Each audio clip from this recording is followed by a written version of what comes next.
Il est méprisé, nous n'avons eu pour lui aucune estime. Ésaïe 53, 3.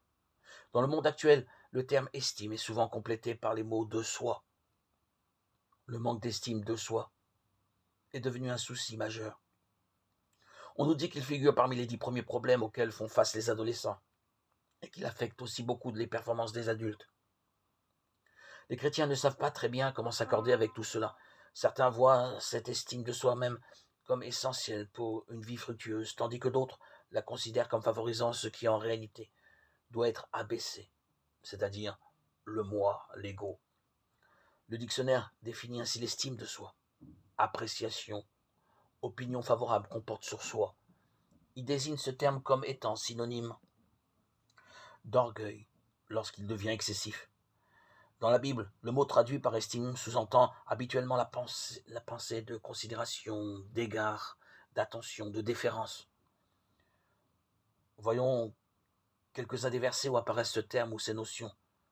Il est méprisé et nous n'avons eu pour lui aucune estime. C'est le premier problème de l'incrédule. Il n'a aucune estime pour Christ. Celui qui dit que Dieu, lui, estime.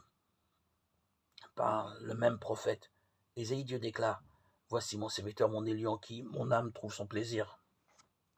42, 1. Celui-ci est mon fils bien-aimé, en qui j'ai trouvé mon plaisir. Matthieu 3, 17.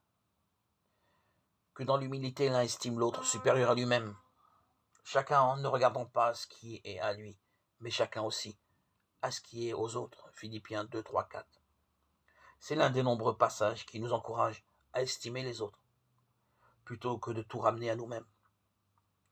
Par la foi, Moïse estima l'opprobre du Christ un plus grand trésor que les richesses de l'Égypte. Hébreux 11, 26. Nous avons là un bel exemple à imiter. Estimer ce qui est de la foi et ce qui se rapporte à Christ, plutôt que ce qui est hautement estimé dans ce monde. Ces versets nous donnent une base solide pour une juste estime de toutes choses, y compris de nous-mêmes.